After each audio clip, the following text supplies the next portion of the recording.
Hi, everyone. Welcome back to Fierce Honest Hearts. I'm Heidi, and with me is Fereshta, and this is our 120th episode. The reason I'm saying that is because it is the beginning of our 20, 21, 20, I think the beginning of our fourth year. Anyway, the whole cycle thing I get a little mixed up in, but anyway, it's an anniversary. Let's just say that of another year. And we're both really excited to be here with you and to continue sharing and modeling all the things. And speaking of modeling, I will start off with my check-in, which is, so I talk a lot about my mental health, and I'm still feeling, pretty status quo. I'm not feeling really high, really low. I'm just kind of in the middle. And that's okay with me. I also want to share that my anxiety has remained off in the distance or on the back burner, if you will. So that feels good. And one of the things that I want to explore in this conversation today is something that I've been noticing more in myself and noticing in my relationships with other people, regardless if it's a conversation like a face-to-face, a voice-to-voice, an email, whatever it is. And that is this concept of reaction versus response and how different that feels. And I became aware of this through you from, your training in the relationship school and whatnot, and also talking about it in conversations. And I'm like, And because it kept coming up, I was like, I think this is something that I need to look at. And then, of course it is. And then sorry, I'm laughing at myself. Thank God I can laugh at myself. So the more this has come forthright and kind of, I don't want to say slap me in the face, but in a sense, just really I've been confronted with, I'm like, okay, yeah, let's look at this. Let's talk about it. And what I'm noticing is that I don't want to say the majority of society, but I would say many people, many adults tend to respond with a reaction as opposed to a response. So instead of being curious about something, they're reacting out of fear, out of emotion. Let me say that. And so noticing that in someone else, Fereshta, I'm like, oh, that's what that looks like. It doesn't feel good on this end. I don't want them to feel that way because of something that I have reacted about or reacted to. So I want to change that. I want to be more responsive, and I want to, of course, stay more curious. And yes, I might have feelings about something someone said, and that's okay that I have my feelings about it, but to respond to them from that place doesn't even feel good to me, because what I've noticed and even on conversations or texts that I reflect upon where I have responded in a reactionary way, it feels really shitty. And I know, like, in my own head, I'm like, I know it doesn't feel good to that. I know that I'm assuming this, because if it doesn't feel good to me, it really is not going to feel good to the other person. So that's where I'm starting from. And I know that I want my, growth work to be more around that. Yeah. And then the other thing that, if we have time for it, whatever, it's always an organic conversation, but if we have time for it, I'd like to, something that we're both dealing with, I don't want to say, I almost said struggling, I'm like, no, we're dealing with it, is our sensitivity to, and I will speak for myself, my sensitivity to others who tend to monopolize or take up a lot of space in a conversation, and maybe not even, and it's one thing that happens, but then when there's no reciprocity, like when there's nothing being asked of me to respond to something, then it really feels, I'm like, oh, like, talk about the sphincter tightening. I'm like, oh my God, like how do I even, like, how do I don't want to feel like I have to elbow my way in. And it feels like that. I'm like, whoo, and so anyway, and having grace and capacity for those people who are in that space too, like working on that, and that doesn't come naturally to me, but I'm like, okay, this is just, these are humans, we're humaning, and we're all dealing with our stuff. I feel like I kind of went on for a little bit, and I apologize, being that we're both sensitive to that, naming it. And that's where I am right now. I'm checked in.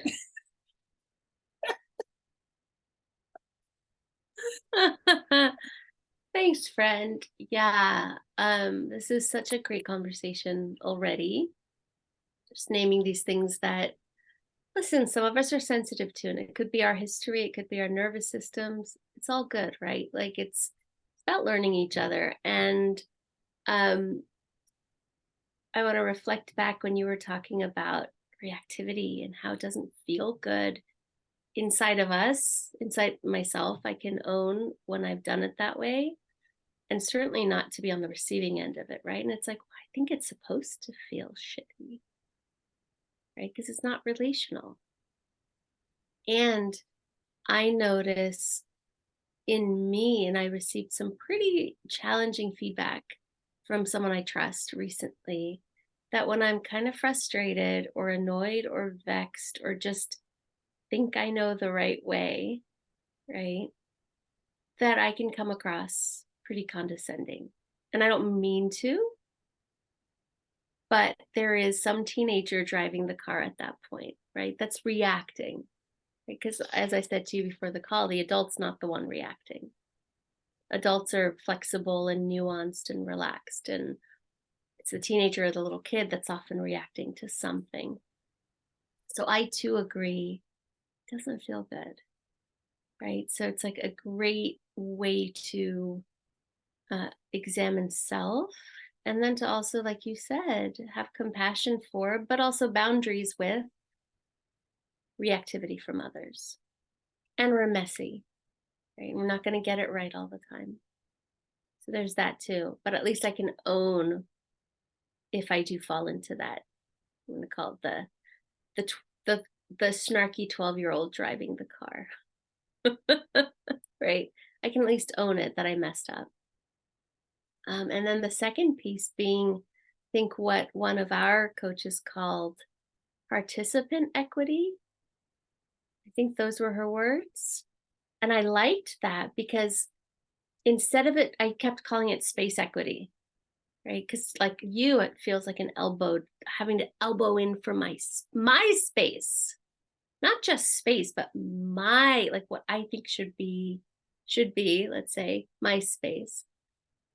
But when she said participant equity, I was like, oh, I want everyone to feel like they can participate equally. That's a value to me.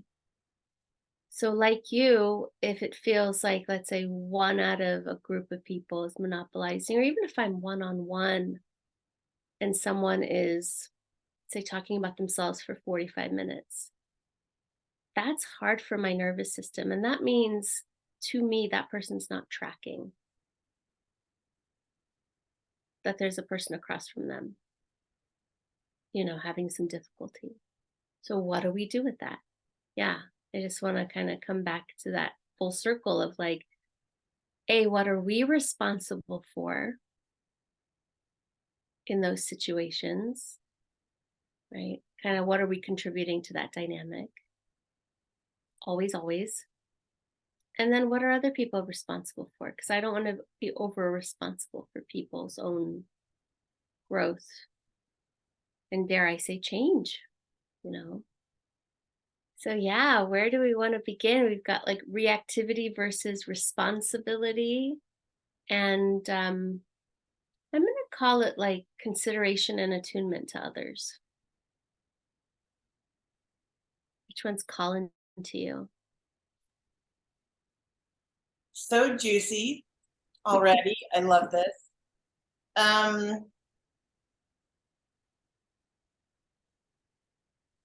think because this is the easiest place for me to come from, is myself, Mm-hmm. is my own awareness in different contexts of groups of people or friends or, you know, one-on-one or whatever. And and noticing and being aware of where I am. And I don't have to be saying anything, but just noticing my presence, noticing if I am present, and not being distracted by, you know, so my device is off, my, you know, airplane mode, whatever I need to do to so that I can be present. So that's, I would say that's a huge part of it. And then in the conversation, or as I'm not speaking, as I'm, you know, being silent and listening, tracking myself, like how am I feeling to what this person is saying? How do I feel about what they're saying? What are my curiosities? Do I have a follow-up question? And I can't say these are conscious thoughts. They're semi-conscious thoughts, because I want the person across from me to know that I'm engaged, that I care, that I am present for them, that I'm here for them. And so, and crazy concept, I know, I would like that reciprocated. Yeah. Right? Like I would like that reciprocated. And sadly, it's not in so many cases, you know? And I think that's one of the reasons that I continue to put out that energy, is because that's what I would like, because I'm modeling that. That's what I would like in return. And when it doesn't, I feel a little bit of my oxygen in my Heidi balloon. I feel a little deflated. I'm like, okay. And I can't say that it happens all the time. It happens a lot. It doesn't happen all the time. And so in the situations with the people where it happens some of the time, I have a lot more grace for those situations, because I can say to myself, maybe they just didn't have the capacity today. Okay, that's okay. Because I mean, I am not perfect. I make my own, you know, errors and misjudgments and that kind of thing. And I'm like, and I don't have the capacity every day either. So I think that in that conundrum, if you will, the best thing that I can do for myself and my friend, whoever that is across from me in the conversation, is to have the grace, to find it. And if it means, if it means that in the moment that I might be feeling reactionary and judgy and that kind of thing, and needing to step away and realizing, oh, okay, because sometimes that's how I process. I process whatever that, my processness, whatever that's called. It takes, sometimes it's slower and sometimes it's a little bit quicker, but I think noticing is, and being aware is so important. It's just, for me, it's everything. So anyway, I'm gonna stop. I don't know if that did that make sense. Yeah, I have 2 follow-up questions if you're open.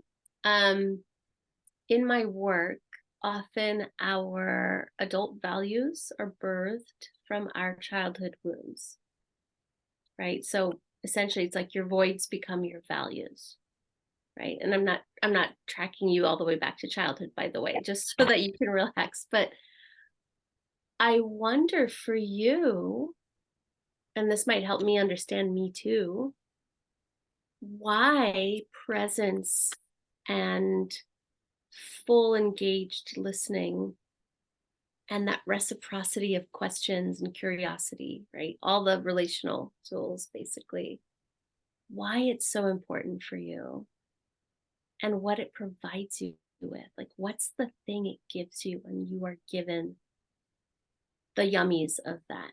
Yeah. Great question. I love that question. And I'm going to say throughout my life. That's a long time. Um,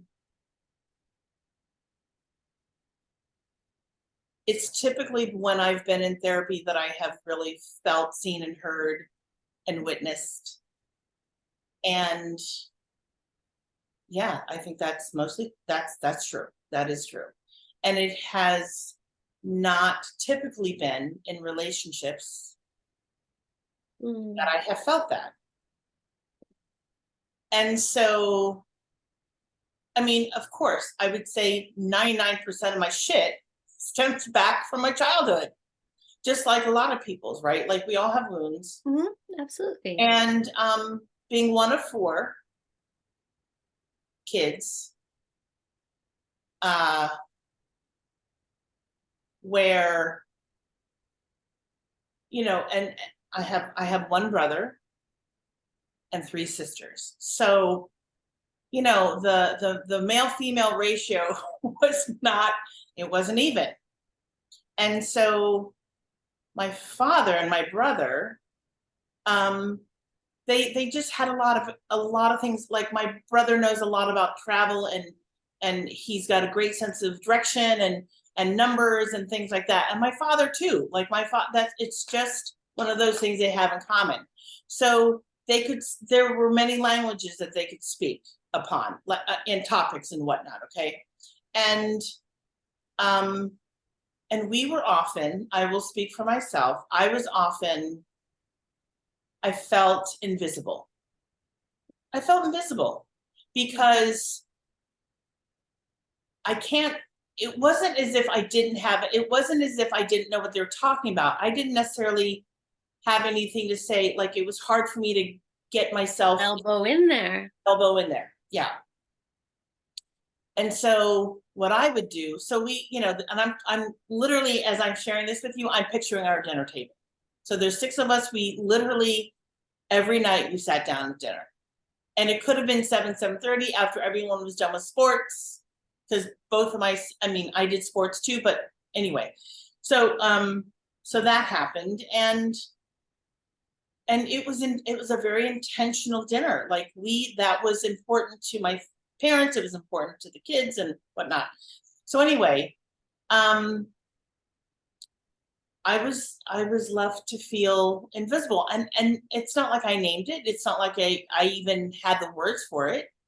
Yeah, but that was your experience, or your felt that was my experience. And of course, I mean, I've known about this for the last 20-25 years. And I'm like, oh yeah, that. Yeah. So can I reflect back to you a little bit of this? Yeah. So like to hear that you were one of 4 or one of 5. 4. You had 4. Okay. Yeah. And I hear a little bit of that heteronormative male at the table dynamic, for lack of a better word. And those connectors that your dad and your brother had, right? Which makes sense. Like they just talked this language and maybe talked about it vivaciously and like with fervor, and there's no way to get in there. And so little you felt invisible, right? So that's the void. And then I'm hearing, because I know this about you and we share this value of being seen then. See, that's the antidote to invisible. It's like, I am fully seen and witnessed. And there's not a bunch of distractions, and there's not a bunch of fighting for my space. Right. Those are my words. But yeah. It just makes sense to me, that piece. And I didn't have siblings, but I feel like I had a big vivacious family, and kids were just sort of loved and sort of like,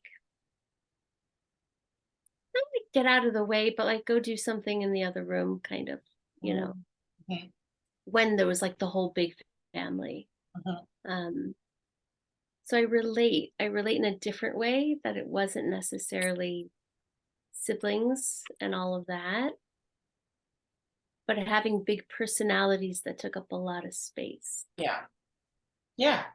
And that didn't offer space, Right. right? Didn't have, like you said, the relational self-awareness to go, whoa, I took up a lot of space. Let me lean back now. Mhm. Let me ask a question of someone who like hasn't talked this whole time. Yeah. Hmm. Yeah. And then, the piece about presence, like Yeah. really being present and listening intently to whatever that person's saying Mhm. and not being distracted. Because in life, there are a million distractions that we can choose or not choose, because it is Mhm. a choice. We Yeah. can choose or not choose to be distracted by. And and then there's this sort of, how do I want to say this? Scale of priorities. Mhm. Yeah. Um, yeah, and so I would say, yeah, I mean, I would say mostly throughout my life, I didn't feel like a priority really to anyone. Yeah. And and as I'm saying these words, I'm feeling some sadness come up. I'm like, wow, that I don't know that I've ever even said those words out loud, but that Yeah. feels really true for me. And so, um, Where do you feel that sadness? Just in your body? Like, where's the sensation? um,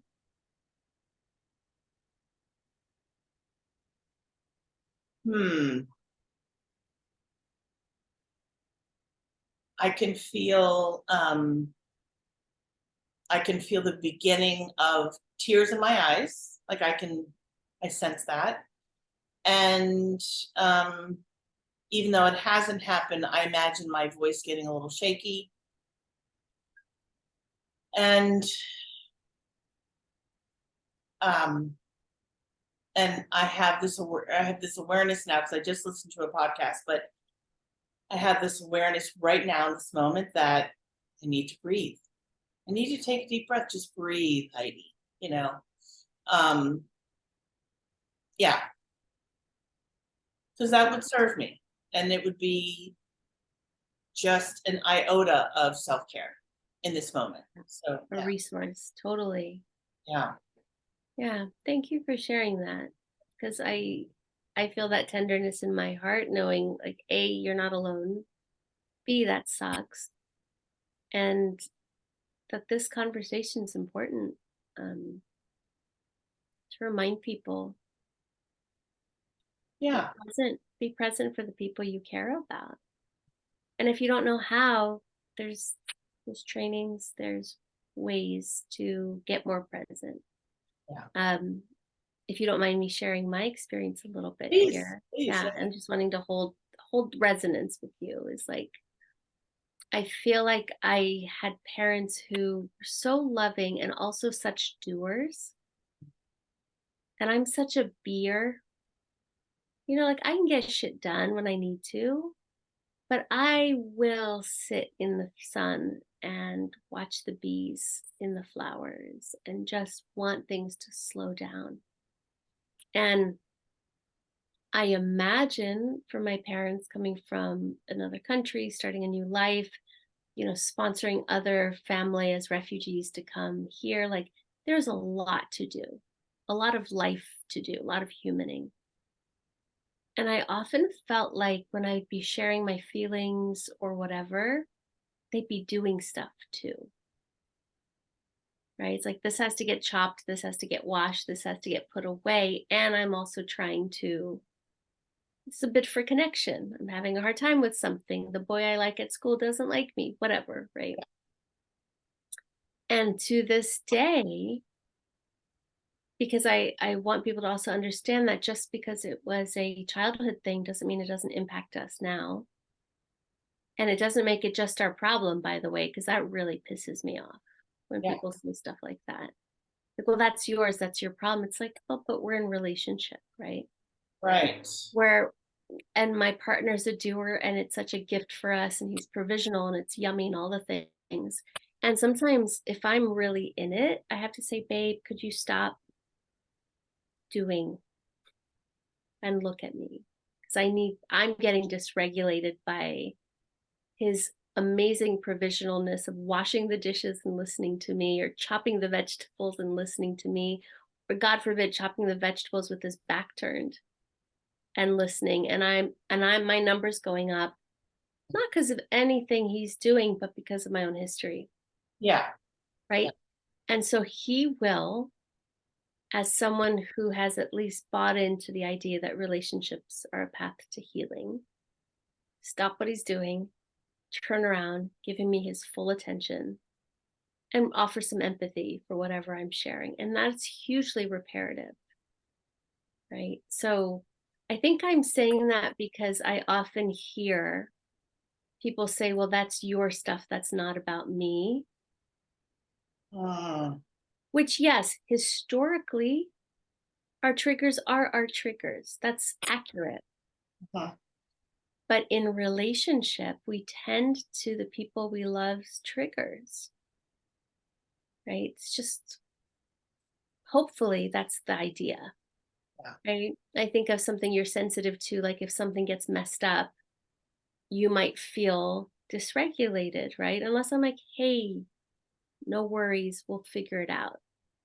But I didn't know that about you when we started. So I'd be like, oh, what the heck happened here? And blah, blah, blah. And you'd be like, but as soon as I knew that dysregulates Heidi, it's like, well, I want to be sensitive to that.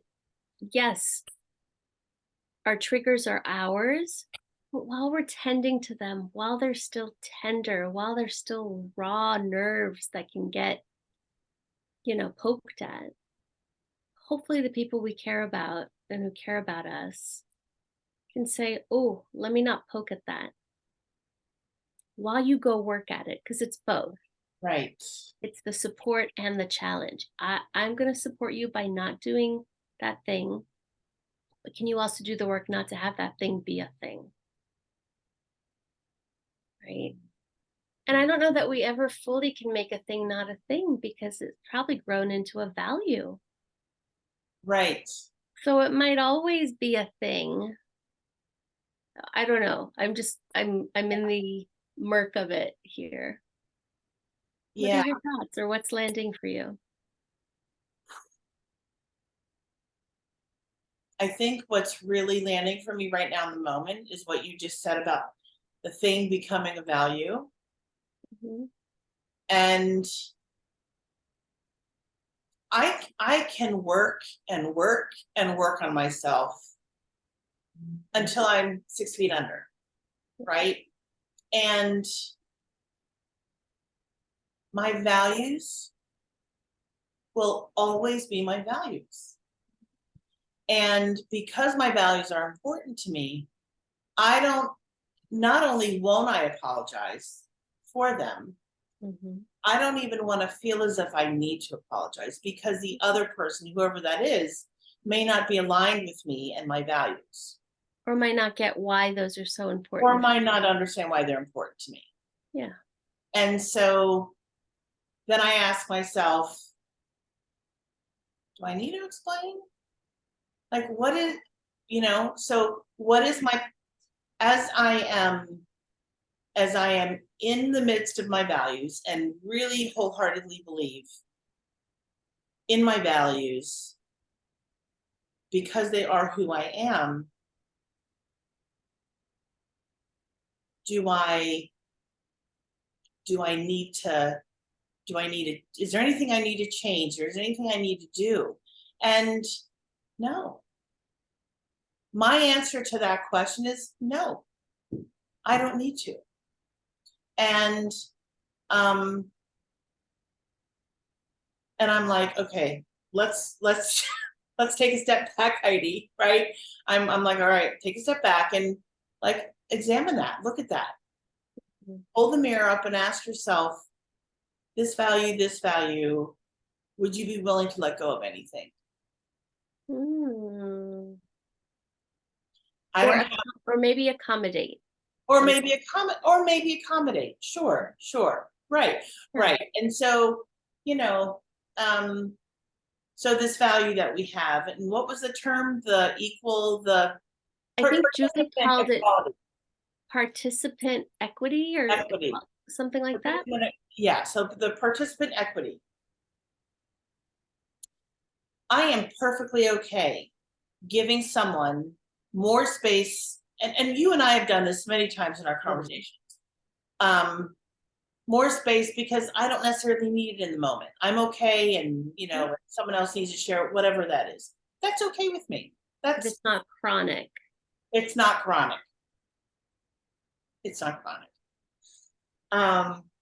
When it is chronic, I would at least want some sort of acknowledgement that this is going on. Mm-hmm. They're working on it, or whatever. I'm noticing this about myself.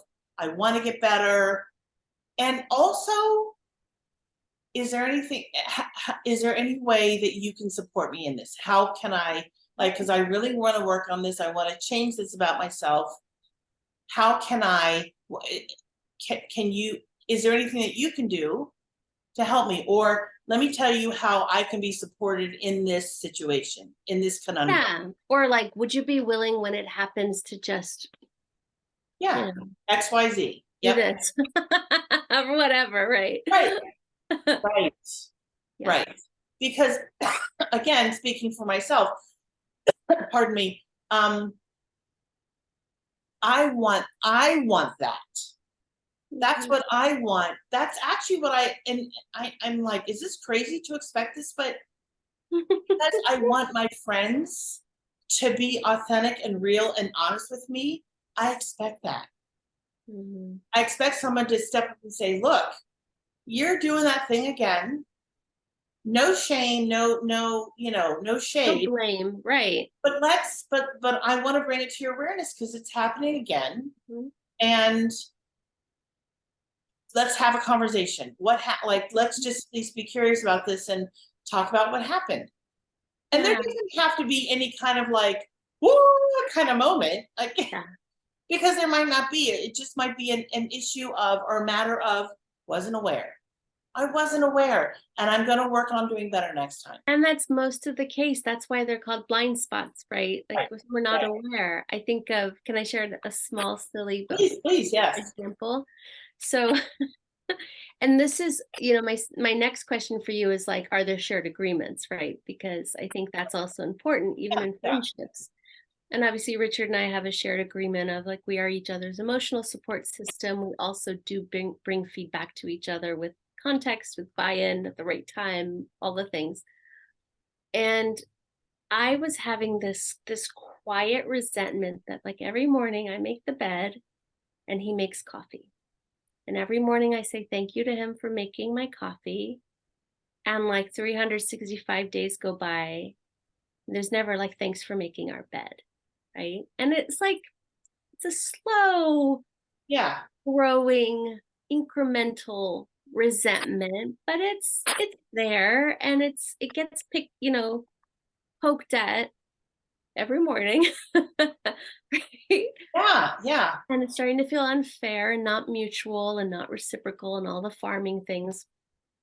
So one day I said to him, actually one night, I was like, I feel kind of resentful here, and this might be difficult to name or hear, but I say thank you to you every morning for making your coffee, and like you never say thank you for making the bed, right?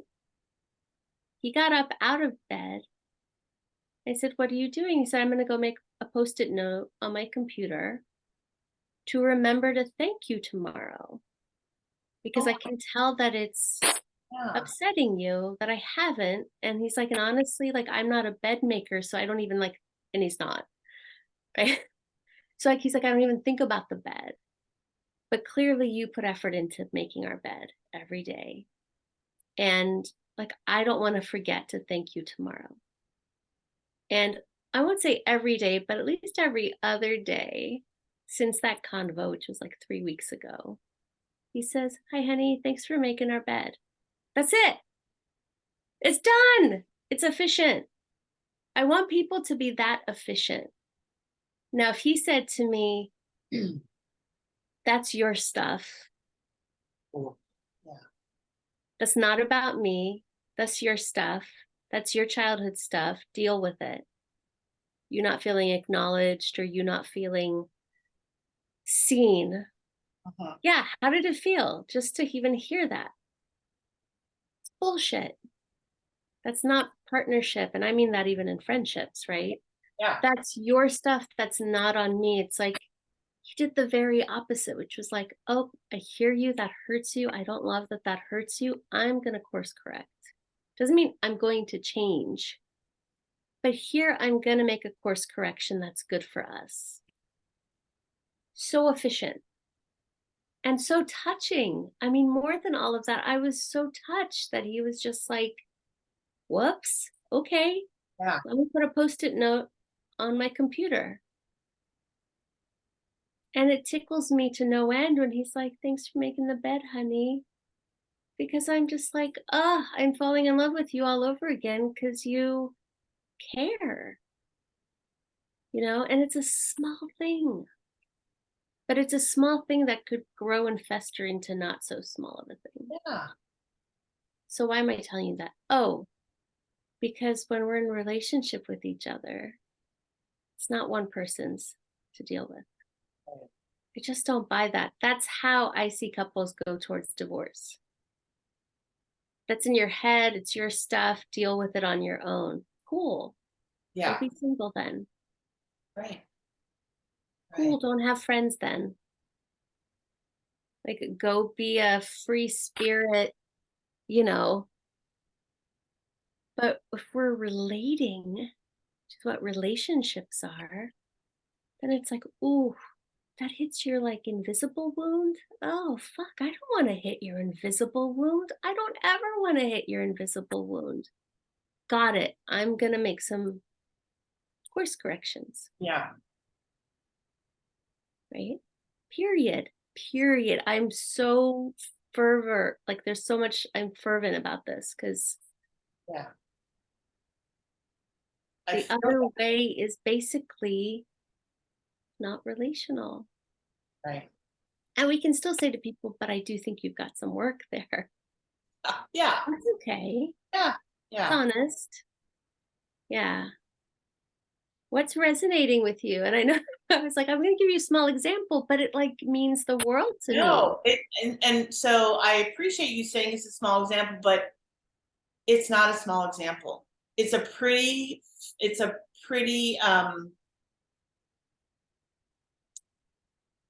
it's landing in a very deep place for me.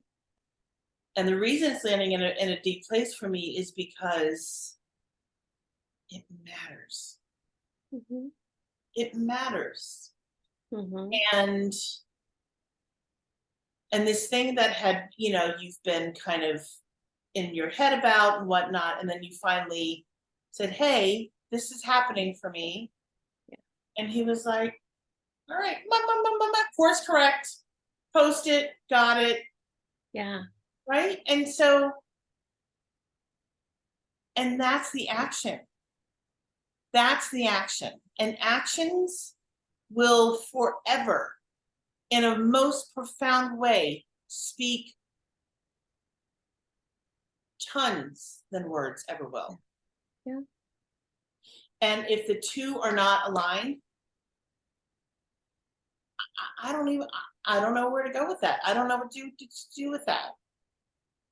It does not feel, well, it's bullshit. If you've got words and you're saying and you're saying and you're saying and you're not showing up with your actions, that's bullshit. Yeah. Behavior is probably the only thing worth looking Right. at. That's right. Yeah. But let's even talk about what it takes to have heard that feedback. Okay. Can I start? Yeah. Let's, Yeah, yeah. yeah, yeah, yeah. Okay. Um, so if you were to present me, let's say I'm in this situation, I'm Richard, and you were, saying to me, I have some feedback, however you started off, being the recipient of that, Mhm. I would know, in order to hear it in the way that it's meant to be heard and received, that I really need to soften myself. I need to breathe. Breathing is so important. I need to breathe, I need to feel my whole body. And this is like a centimeter of a second, whatever, like a millisecond, right? But Like it's that little sacred that's pause. right. That's right. Yeah. It's a sacred pause, and it's a full scan, full physical body scan where you're like, okay, grounded, I'm okay.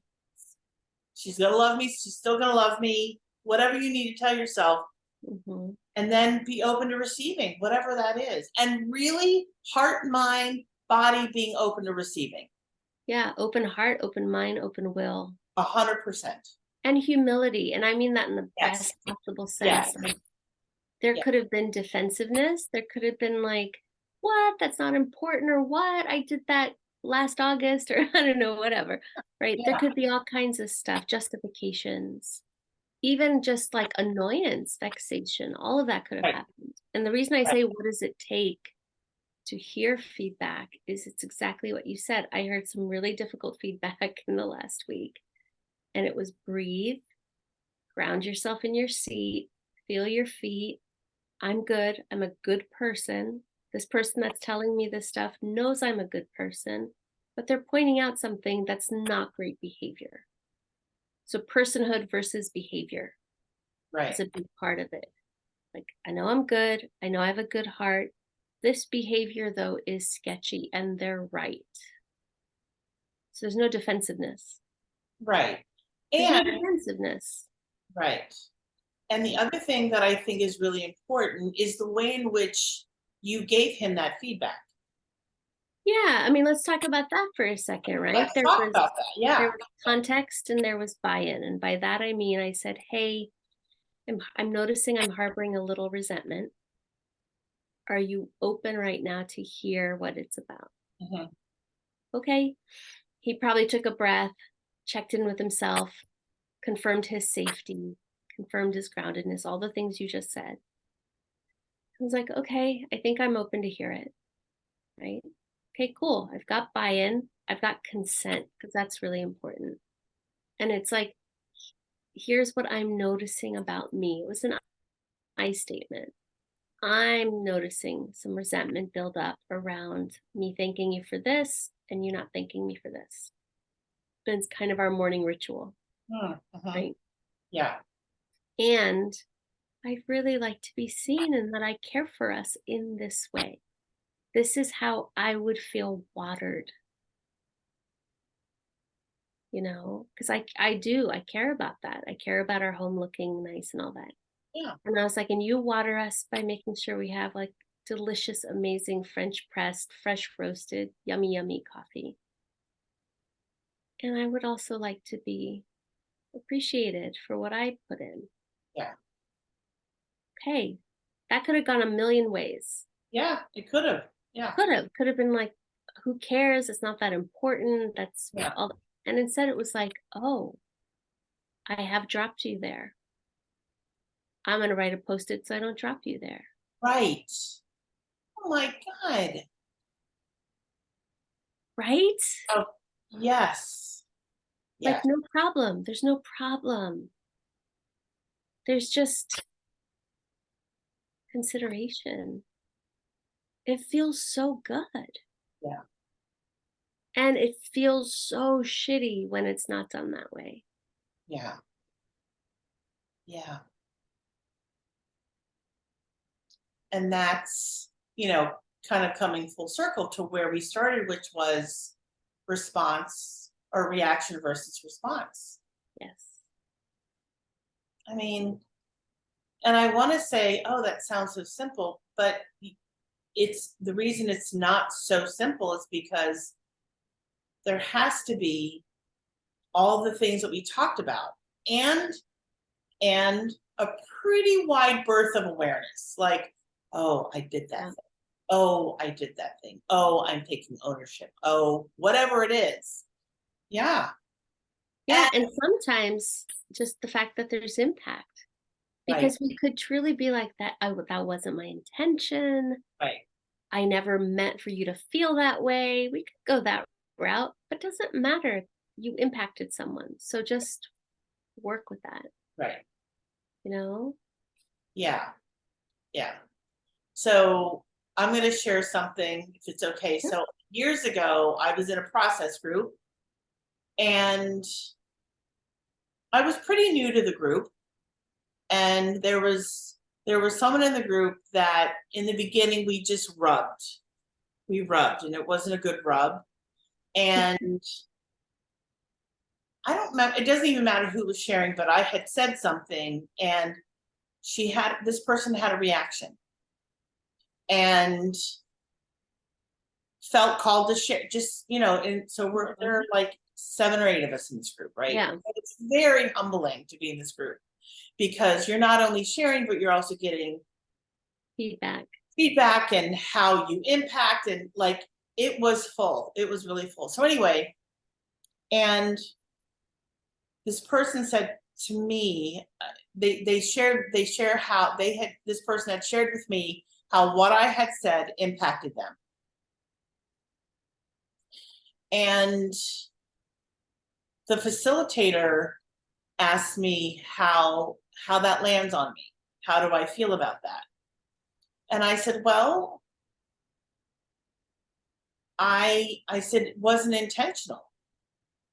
Like instead of simply saying I am sorry, because that's what they were looking for.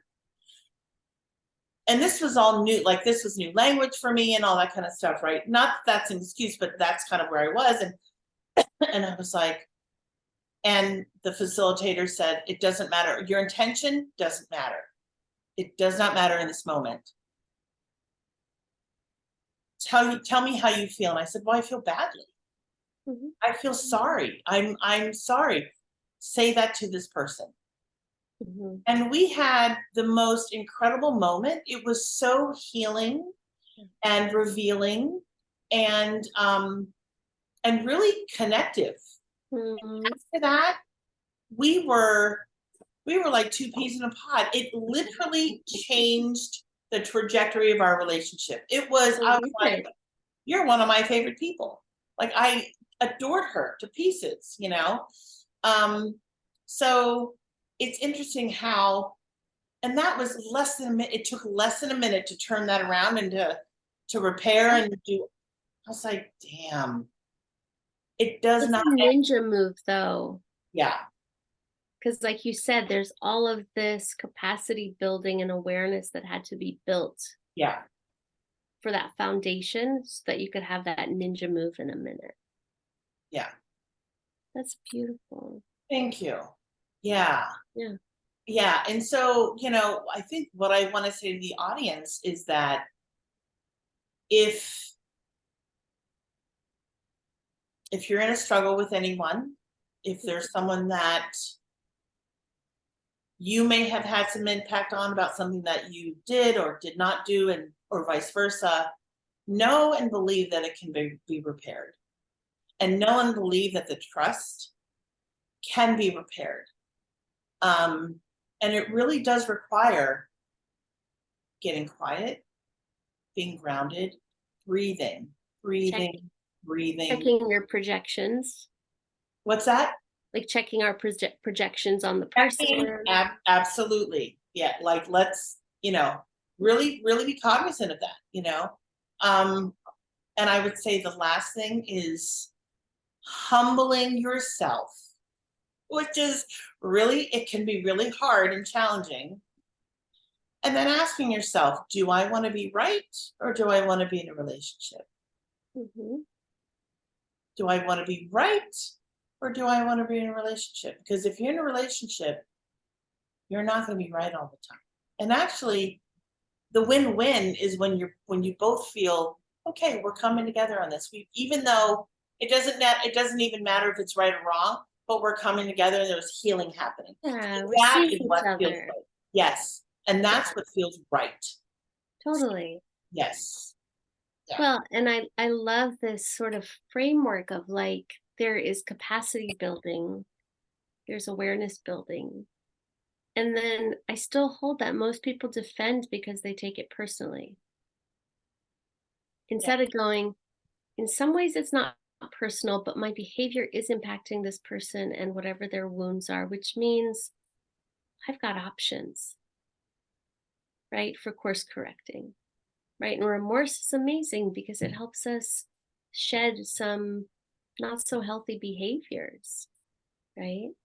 And I'm of the mind, especially now, because I work with so many couples, that if it's not working for one of you, it's not working for the relationship, period.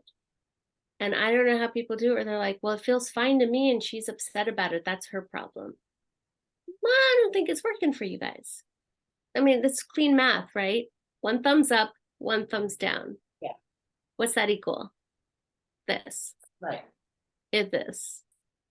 So it's not working. And I think when people can look through the lens of, if it works for me and it doesn't work for my partner, it's not working for us. Because there's no way I would want to win and have him lose. No fucking way. Because guess what? Guess what happens? Resentment, intimacy dwindles, fights happen, eventually a breakup happens. Like, no, it's you're not winning if you're the Right. only one winning in a relationship. Right. Right. I get really fired up about that because it feels obvious to me. And I'm realizing that it's okay. Like, people are still learning, you know. Do you imagine our friendship if, like, it didn't feel good to me all the time and you were like, sorry, chump? No. No. I know. No. No. No. No. And every time something hasn't felt good for one of us or both of us, we've leaned in and gone, this is really hard. This is really scary, but I want to learn about you and I want to do better. Yeah. And that might require I change a behavior that doesn't work for you. So what? That's maturity. You know, I think people whine about having to do something different, and it's like, we're asking you just to do something more relational. It's okay. You can do it. And if you can't, get support. There are countless times I'm like, I don't know how to wander through this, and I get a coach, or I dial a friend or just get like real, honest feedback I can trust. Yeah.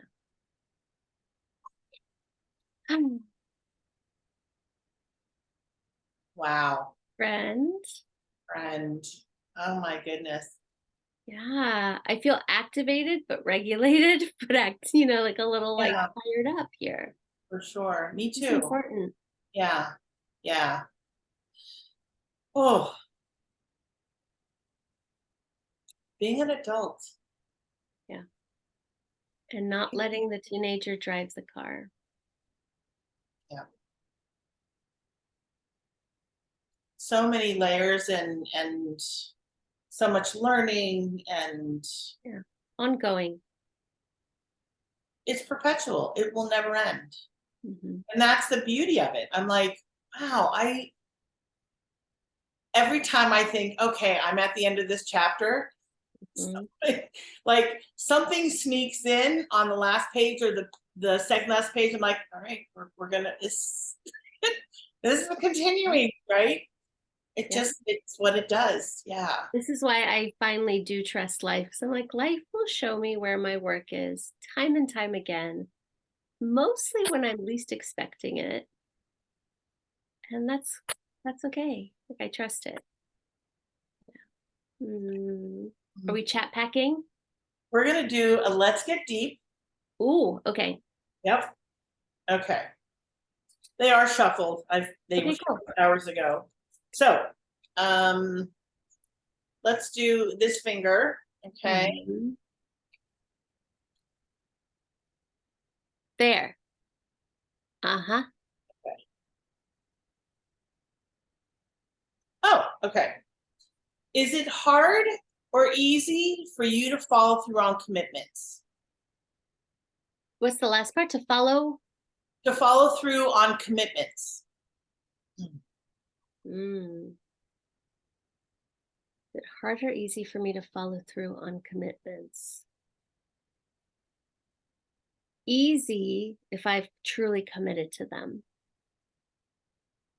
hard if I was people pleasing when I committed to them. Right. Oh, that's good. Yeah, yeah, My yeah. inner resistance kicks in and looks like I procrastinated, you know? Yeah, If it's true, it's done. yeah, If it was done in some strategy or some half yes, half no, uh, yeah, not so good. yeah, yeah. How about you? Same. Uh-huh. Definitely the same. And it's interesting because I learned from both, especially my father. Like my father had this real commitment to commitment. Like he Mhm. was either he was going to be all in or he just wouldn't. He Mhm. would never say he'd do something unless he was committed to it. I love that. And because he was such a role model, like it was so present in his life Mhm. to be committed or to not be committed. But when he was committed, he was all in. And I'm I mean, from for as long as I can remember, I'm I would say I'm the same way, especially as I get older. Mhm. Especially when I'm like, oh, I feel I should go. I'm like, I'm not doing shoulds. Because shoulds are shit. I'm not doing shoulds. I want to know. I want to really feel good. Like if someone has a party and I don't typically RSVP until like if I say I'm going to be there, I want to show up and I want to feel good that I'm going to show up. Like I want to feel good energetically and mentally and all that kind of stuff. And unless I know that I'm going to feel like 100% like I can do it, I won't. Mhm. I'll just say I will RSVP later.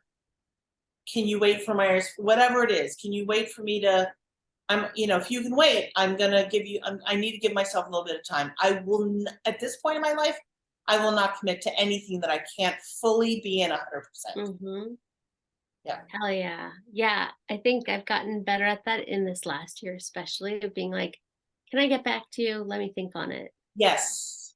Right. So Yeah. that either my like enthusiasm doesn't say yes without my calendar and my other life pieces saying yes. Yes. Yeah.